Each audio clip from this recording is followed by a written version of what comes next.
When I, Emily Johnson, became a data analyst at one of the largest technology companies in the United States, I never imagined that I would encounter a situation as disturbing as the one I recently discovered. It all started innocently enough, as a simple analysis of performance and promotions data. My job was to deal with numbers and statistics, but what I found was something that numbers shouldn't hide: systematic discrimination against older employees. It all started one routine morning as I was reviewing performance and promotion reports. I noticed a strange pattern: younger employees were receiving promotions and pay raises at a significantly higher rate than their more experienced colleagues. At first, I thought it might be a coincidence or a quirk of the data, but as I dove deeper, the reality became undeniable. "Mark, do you have a minute?" I asked my coworker, who was programming at his desk. "Of course, Emily. What do you need?" Mark replied, looking up from his monitor. "I'm seeing something strange in the performance and promotions data. It seems like younger employees are being favored while more experienced employees are being left out. Have you ever noticed anything like this?" Mark sighed, looking a little uncomfortable. "Yes, I noticed. I'm almost 50 years old, and despite my consistent performance, I don't get many opportunities for advancement. It's frustrating." Indignation began to build inside me. It wasn't fair that talented and experienced professionals like Mark were overlooked simply because of their age. I decided I needed to investigate further. Over the next few days, I spent hours combing through human resources reports, performance data, and internal emails. The more I investigated, the more evidence I found that the discrimination was not accidental, but rather a practice rooted in the company's culture. Older colleagues were systematically excluded from important projects, received unfairly low performance reviews, and had little chance of promotion. "Tom, I need to talk to you," I blurted out one night when I got home.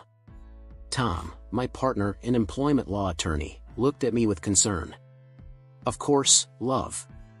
What happened?" I explained to him everything I had discovered. He was silent for a moment, processing the information. "Emily, this is serious. Do you have enough evidence to make a formal report?" "Not yet. I need to gather more evidence, but I know I'm on the right track. I can't let this go." Tom nodded, understanding my determination. "I support you, but you need to be careful. This could have serious consequences for your career and even our personal lives." "I know, but I can't sit idly by. These older employees deserve justice." I returned to work with renewed determination. I began documenting every piece of evidence I found, gathering a substantial amount of evidence. My next step was to look for Mark again. "Mark, we need to do something about this," I told him. "I have enough evidence to show that the company is discriminating against older employees. Are you with me?" He looked at me with a mixture of hope and apprehension. "I am, Emily. But we need to be careful. This could backfire on us." "I know, but together we are stronger. We need to expose this injustice." So Mark and I formed an alliance. We began to plan strategies to expose discrimination and involve other colleagues who were also victims. The company's resistance was inevitable, but we were prepared to fight. She was willing to face any obstacle to ensure that equality prevailed in the corporate environment. The battle was just beginning, and I was ready to fight for justice. Determined to take action, I knew I needed to gather compelling evidence of the discrimination that was happening at our company. It was a huge challenge, but I couldn't just ignore what I had discovered. The injustice that I saw daily drove me to continue, even though I knew the risks that this entailed. I began quietly investigating, analyzing employee performance and promotion data. It was during one of these reviews that I approached Mark, an extremely talented software developer. He was about to turn 50 and, unfortunately, was one of the main targets of the company's discriminatory practices. At first, Mark seemed resistant to talking about the subject. He was aware that something was wrong, but he feared the consequences of any action. I decided to approach Mark directly. During a coffee break, I approached him and began the conversation carefully. "Mark, can I talk to you for a moment?" I asked, trying not to sound too invasive. "Of course, Emily. What happened?" he replied, with a friendly but suspicious smile. "I've been looking at some data about promotions and pay raises at the company and, well, it looks like there's a disturbing pattern. Older employees, like you, are being systematically passed over in favor of younger employees." Mark sighed deeply, looking relieved and tense at the same time. "I already suspected that, Emily. But it's too risky to face the company. I have a family to support, you know." "I completely understand, Mark. I'm afraid too. But I believe that if we can get enough evidence, we can do something about it. We need to take action, not just for ourselves, but for all the colleagues who are being harmed." It was at that moment that I realized that Mark was starting to open up to the idea. He was a man of integrity and dedication, and injustice affected him deeply. "Emily, I'm willing to help. But we need to be careful. If they find out what we're doing, we could lose our jobs." "I know, Mark. Let's be meticulous and strategic. We need to gather as much evidence as possible and get more people involved in this fight." From that day on, Mark and I started working together. He had access to systems and data that could help us prove discrimination. I, on the other hand, continued analyzing the data and creating detailed reports. We spent hours after work exchanging information and discussing our findings. "Mark, look at this. These performance reports were clearly manipulated. Look at how younger employees are rated disproportionately positively compared to older ones." "You're right, Emily. This is nonsense. We need to document all of this and start thinking about how we're going to present this information." Our joint work began to bear fruit. We were able to gather a significant amount of evidence that clearly showed systematic discrimination. We decided it was time to expand our alliance and involve other colleagues who were also being harmed. "Emily, do you think John and Lisa would be willing to help us? They've also been passed over for promotions recently." "I think so, Mark. We need to speak to them carefully and explain our cause. The more people we have on our side, the stronger our voice will be." Talking to John and Lisa was a crucial step. They were both shocked by the evidence we presented and, although hesitant at first, decided to join us. We formed a small group dedicated to combating discrimination, and began planning strategies to expose injustice. "We need to do this right, Emily. We can't just throw this information on the table. We need a well-thought-out plan." "I agree, Mark. Let's work on this together. We can count on Tom, my partner, to guide us through the legal aspects. He is a lawyer specializing in employment rights and can give us valuable advice." And so, with growing support from colleagues and guidance from Tom, we began to architect our internal campaign. It was just the beginning of a long and arduous journey, but I knew we were on the right path. The fight for equality in the corporate environment was a cause worth fighting for, and I was determined to see it through to the end. Overcome by indignation and the need for justice, I decided that I could not stand by when I discovered discriminatory practices against older employees at the company where I work. It was a shock to realize that something so insidious was happening right under my nose. I knew I needed to do something, and quickly. My first move was to look for Mark, an exceptional software developer who was about to turn 50. He had already mentioned, in informal conversations, that he felt increasing pressure and a strange hostility from management. I shared my findings with him, hoping he would be willing to join me in this fight. "Mark, we need to talk," I said, trying to stay calm as I felt my heart speed up. "Of course, Emily." "What happened?" he replied, curious. "I've uncovered evidence that the company is discriminating against older employees.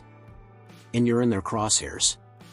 We can't let this continue," I said, watching his expression change from curiosity to deep concern. "This is serious, Emily." "What do you intend to do?" he asked, now more serious than ever. "I want to organize an internal campaign to fight for equality. We need to gather more evidence and involve other colleagues. It won't be easy, but I believe we can make a difference," I explained, hoping for his support. He looked at me for a moment that seemed like an eternity, before answering with determination. "I'm in. Let's do this." Over the next few days, Mark and I worked tirelessly to organize our campaign. We began gathering additional evidence and talking to other colleagues who had also noticed discriminatory practices.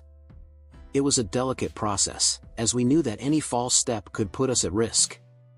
Still, the initial response was positive, and we soon had a small group of allies willing to fight with us. In a secret meeting in the conference room, we shared our findings and discussed strategies. "We need to be strategic," Mark said, as everyone nodded. "We can't just start accusing people without having concrete evidence. Let's focus on gathering more data and testimonies." "I agree," I added. "Also, we need to be prepared for resistance. The company is not going to accept this with open arms." And resistance came. Over the next few weeks, we started to feel the pressure. Supervisors frequently questioned us about our work, and some veiled threats were made. I remember a particularly tense conversation with my direct boss. "Emily, I've heard some rumors that you and Mark are asking too many questions. It's not good for your career to get involved in things that don't concern you," he said, with a smile that didn't reach his eyes. "I'm just doing my job," I replied, trying to remain calm. "But I appreciate the advice." As our campaign gained momentum, we also faced more challenges. We had to be cautious, but the courage and determination of our colleagues gave us the strength to continue. We knew we were on the right path. On a particularly difficult day, when we were about to think about giving up, Mark called me in for a chat. "Emily, I know it's been hard, but we have to keep going. Look at all these people who are counting on us. We can't let them down." "You're right, Mark. Let's keep going. No matter how hard it is, we can't stop now." And so, we continue. Our campaign started to gain visibility, and more colleagues joined us. We were determined to expose the truth and fight for a fair work environment for everyone, regardless of age.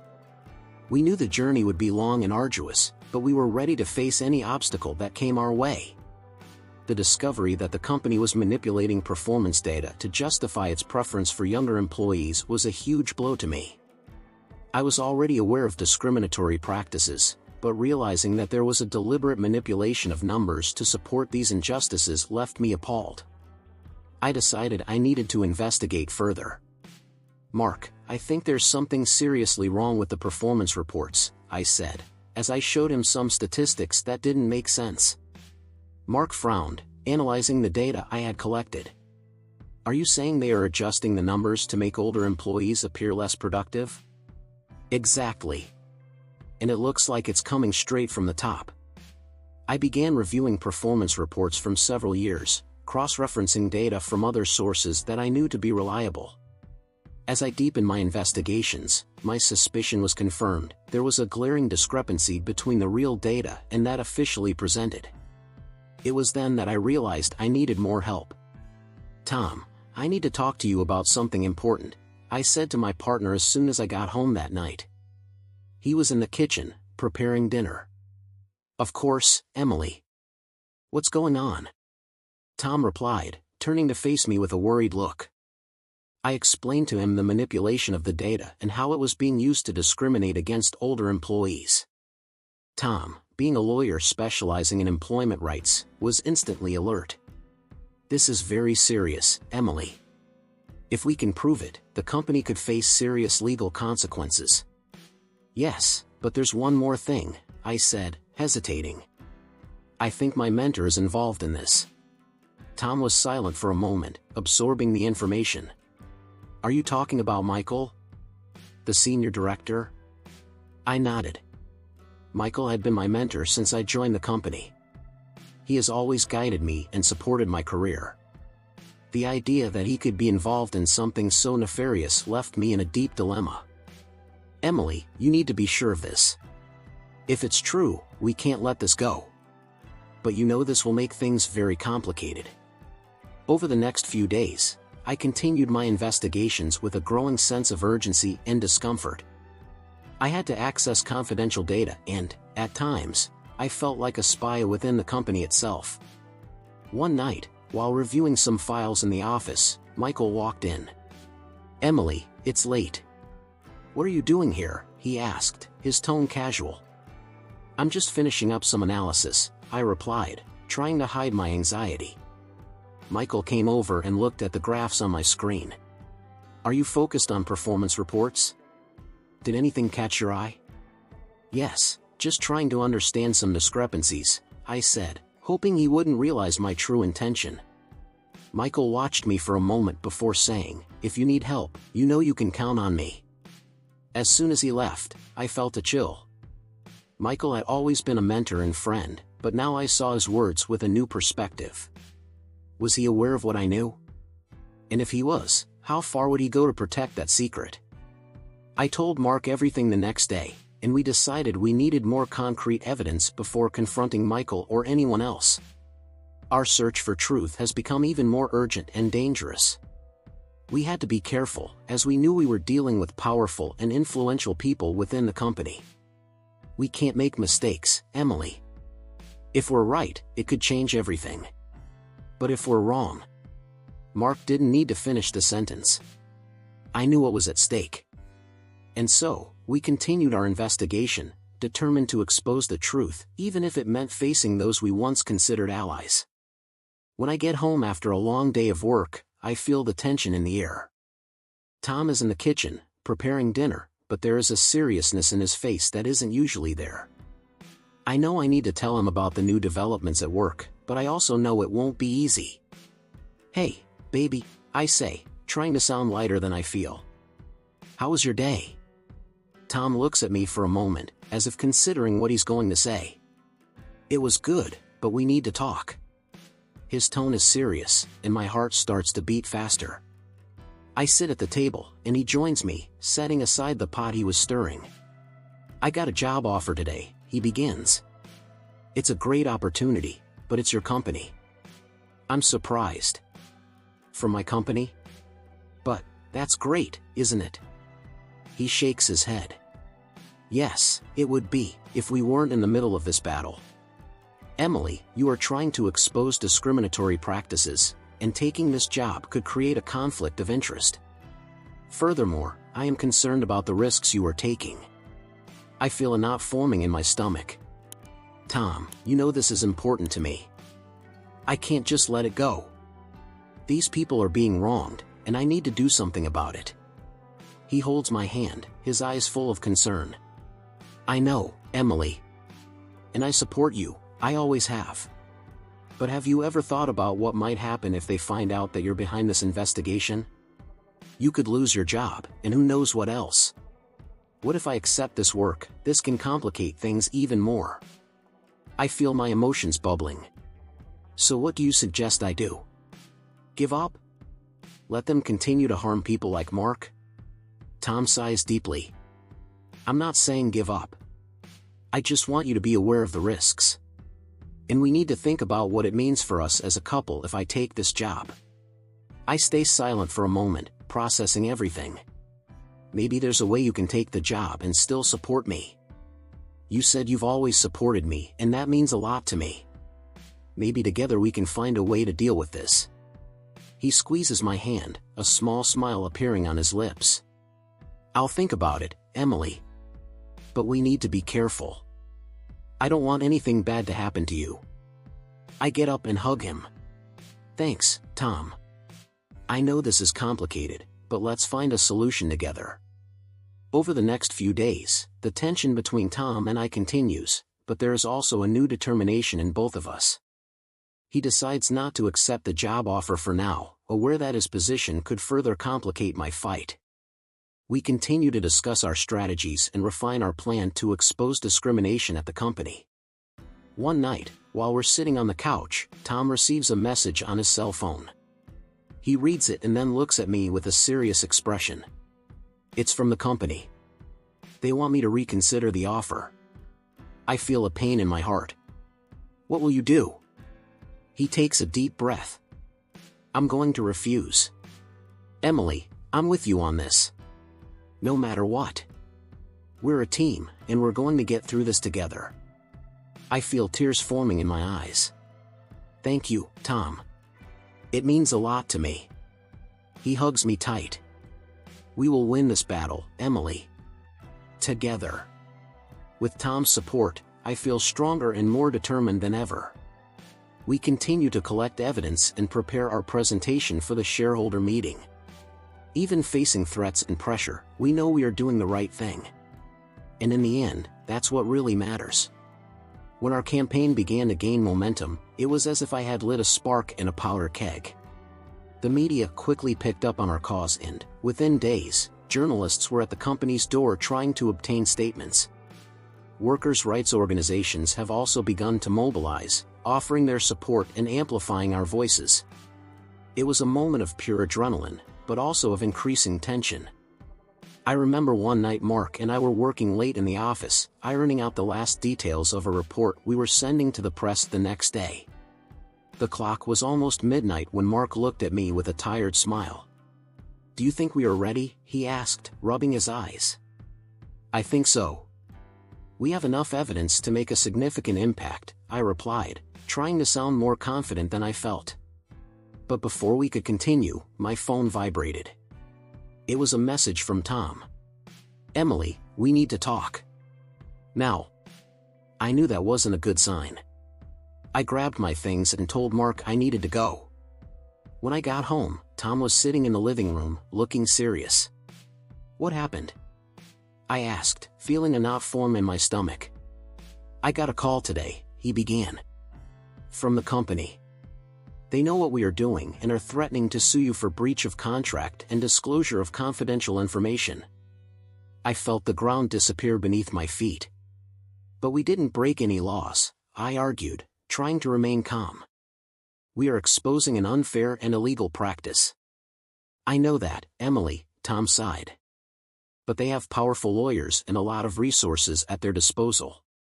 We need to be extremely careful from now on." In the following days, resistance from superiors intensified.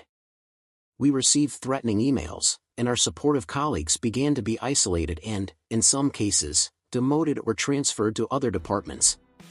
The atmosphere in the office became unbearable, and every day felt like a new battle. In a tense meeting with my direct boss, he tried to convince me to give up the campaign.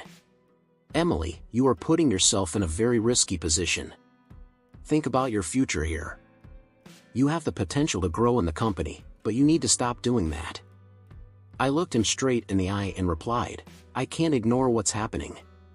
This is wrong, and someone needs to do something." Despite attempts to silence us, our campaign continued to gain momentum. We received an email from a renowned workers' rights organization who wanted to meet with us to discuss how they could help. Mark and I went to the meeting, nervous but determined. "We are impressed with what you have achieved so far," said Laura, the organization's representative. "We want to offer our platform and resources to further amplify this cause. Are you willing to continue?" I looked at Mark, who nodded. "We are," I replied firmly. "Let's go all the way with this." The pressure on the company increased, and the situation became increasingly tense. One day, when I returned home, I found Tom waiting for me with a worried expression. "Emily, they offered me a job," he said, holding my hand. "But I refused. I'm with you in this fight, no matter what." Those words gave me renewed strength. I knew the battle would be hard, but I was not alone. With the support of Tom, Mark, and so many other people who believed in the cause, we were ready to face anything. As our campaign attracted more attention, we knew the final showdown was approaching. The company was at a crossroads, and so were we. But with the truth on our side and unwavering determination, we were ready to fight for justice and equality, no matter what came next. Despite all the tension and constant challenges, Mark and I were able to gather overwhelming evidence that directly linked senior managers to discriminatory practices. With each new discovery, the situation became clearer and, at the same time, more frightening. We weren't just dealing with an issue of injustice, but a system that was entrenched and defended by powerful people within the company. One morning, as we were reviewing the latest evidence in my apartment, Mark looked at me, clearly concerned. He said, "Emily, are you sure we're ready for this?" The shareholder meeting is in 2 days, and if something goes wrong, we could lose everything. I took a deep breath, trying to contain the anxiety I felt. Mark, I know it's risky, but we have to do it. We can't let these practices go unpunished. We have the support of our colleagues and the media. If we don't do it now, when will we? Mark nodded, still reluctant, but he knew I was right. We continued to review the documents, emails, and recordings we had obtained. Each piece of the puzzle confirmed our suspicion. Discrimination against older employees was a deliberate company policy, and senior managers were deeply involved. That night, Tom came home to find Mark and I surrounded by piles of documents. He watched us for a moment and then said, "It looks like you guys are ready for war." I smiled despite my tiredness. "We're almost there.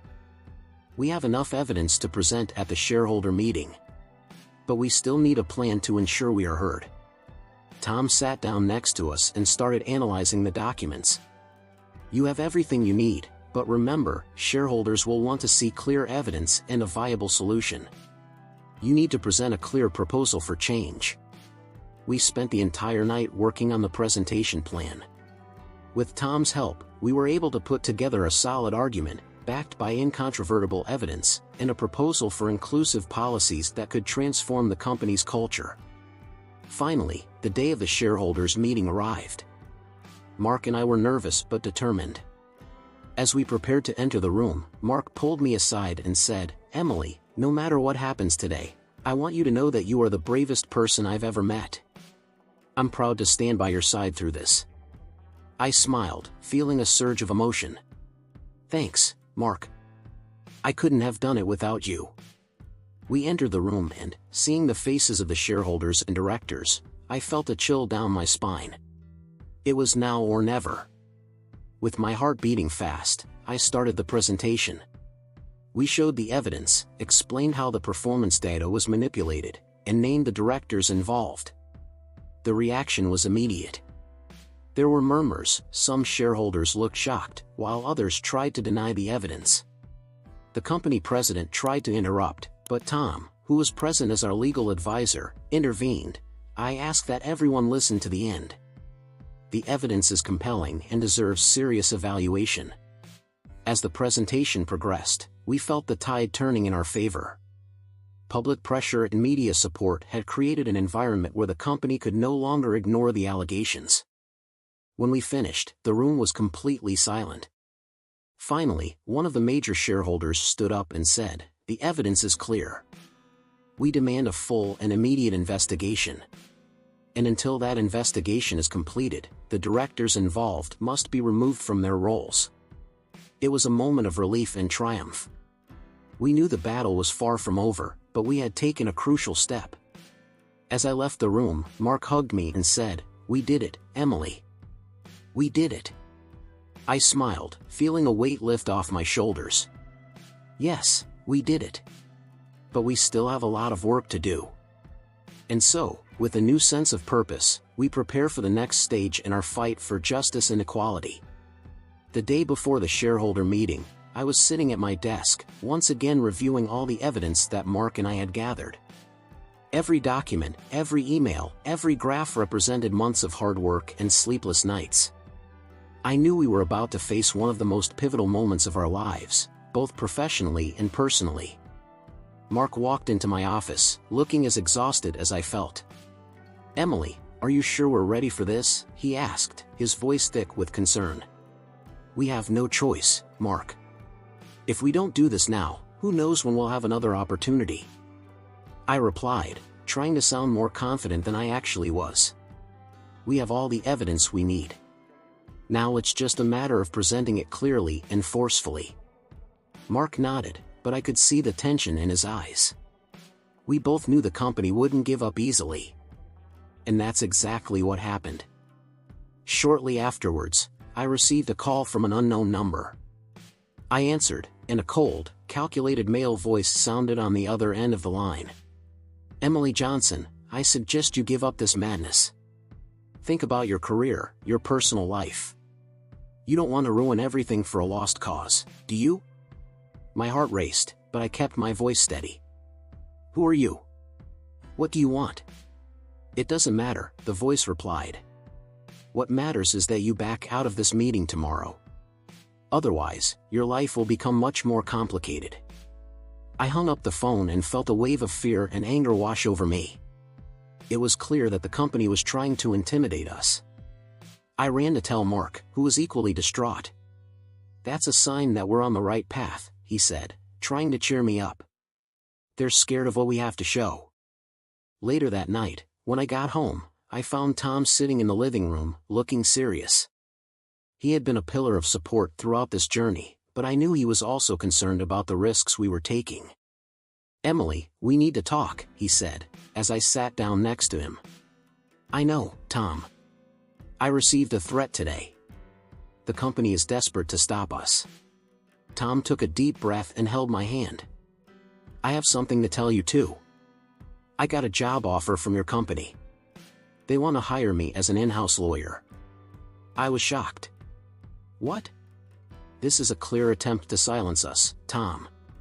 They're trying to buy you. I know, he said, his eyes fixed on mine. And that's why I turned down the offer. I can't betray you in everything we're fighting for. A wave of relief and gratitude washed over me. Tom, this means a lot to me. I don't know what I would do without you by my side. He smiled, although his eyes still showed concern. We're in this together, Emily. I'll support you until the end, no matter what. That night, Tom and I spent hours reviewing all the evidence, preparing for any eventuality. We knew the next day would be a battle, but we also knew we weren't alone. We had each other, and that gave us the strength to carry on. When I finally went to bed, exhausted but determined, I felt that, regardless of what happened at the shareholder meeting, we had already won an important battle, not letting fear paralyze us. We were ready to face whatever came, together. The tension was almost unbearable at the shareholder meeting. I could feel the sweat running down the back of my neck as I prepared to present our evidence. The auditorium was packed, not only with curious shareholders, but also with journalists and representatives of workers' rights organizations. I exchanged a quick glance with Mark, who was next to me, and he gave me a slight nod. It was now or never. Good afternoon, everyone, I began. My name is Emily Johnson and I have been a data analyst at this company for over 10 years. Today, I am here with my colleague Mark to expose a reality that many of you may not know about, but which is vital to the integrity and future of this company. Mark then took the floor, presenting graphs and charts that clearly illustrated how performance data was being manipulated to favor younger employees. These graphs show clear discrepancies, he explained. Older employees with years of experience and valuable contributions are being systematically undervalued. Murmurs began to spread throughout the room. I could see some shareholders frowning skeptically, while others looked genuinely shocked. It was then that I decided to reveal one of the most damning pieces of our investigation. Furthermore, I continued, we discovered internal emails and documents that explicitly instruct managers to give lower ratings to employees who are closer to age 50. These documents are signed by senior executives, including my own mentor, Senior Director James. There was a louder commotion and the faces of the directors at the head table turned pale. One of the shareholders raised his hand and asked to speak. This is a very serious accusation, Miss Johnson. Do you have concrete proof of these allegations? Yes, sir, I replied firmly. And I would like to introduce them now. I projected a series of emails onto the screen, some of which contained explicit instructions to discriminate against older employees. This is the truth that was being hidden, he said, his voice a little shaky but full of determination. Tom, my partner, who was sitting in the back of the room, gave me a supportive look. We knew we were putting our careers at risk, but justice needed to be done. Mark continued the presentation with more data and evidence, while I watched the reactions in the room. These practices not only violate corporate ethics, but also labor rights laws, concluded Mark. We are demanding immediate changes and the resignation of those responsible. Public pressure was clearly having an effect. Journalists began frantically taking notes and shareholders began arguing among themselves. It was then that the company's CEO, visibly uncomfortable, asked to speak. As CEO of this company, I am deeply disturbed by these revelations, he said. I promise that an internal investigation will be conducted and that strict action will be taken against anyone found guilty of these practices. Shareholders seemed satisfied with the promise, but we knew it wasn't enough. We needed concrete action.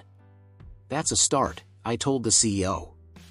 But we want assurances that inclusive policies will be adopted and that those responsible will be fired immediately. After a brief moment of silence, the CEO finally agreed. You have my word, he said. The meeting ended with a promise for change, and Mark and I were applauded by our colleagues and workers' rights representatives. The feeling of relief and victory were indescribable. We knew that the battle was not yet completely won, but we had taken a crucial step. When we left the auditorium, Tom hugged me tightly. I'm so proud of you, Emily, he said. You did the right thing. I couldn't have done this without you, I replied, tears in my eyes. And without you too, Mark, I added, looking at my colleague and friend. The fight for equality in the corporate environment was just beginning, but we were ready to face any challenge that came our way. By the time everything seemed to have resolved itself, I was sitting at my desk, breathing a sigh of relief. Mark and I had just left the shareholder meeting where our evidence of discrimination had been accepted.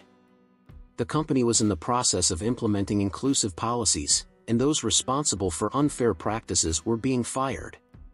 Everything seemed to be finally moving forward, but then something unexpected happened. I received a message on my cell phone. It was Tom. Emily, we need to talk. It's urgent. I'll meet you at the cafe in 10 minutes. The urgency in Tom's voice made me uneasy. I quickly went down to the cafe next to the company building. When I arrived, I saw Tom sitting, with a serious expression on his face. What's wrong, Tom? I asked, sitting across from him. Emily, I did some investigating of my own. And I discovered something you need to know. Your mentor, the senior director you trusted so much, he's not as remorseful as he seems. What do you mean? I asked, feeling a chill down my spine. Tom took a deep breath. He is the true architect of all these discriminatory practices. And he is planning something against you. My mind started to spin. I couldn't believe it. But he seemed so sincere. How could it be true? Tom handed me some documents. See for yourself. As I flipped through the papers, reality started to sink in. There was the evidence, emails, memos, even recordings of meetings where he discussed strategies for discriminating against older employees. And now, he was trying to sabotage my career as revenge for exposing everything. I don't believe it. He was behind all this the whole time, I whispered, feeling a mix of anger and betrayal. We need to act quickly, said Tom.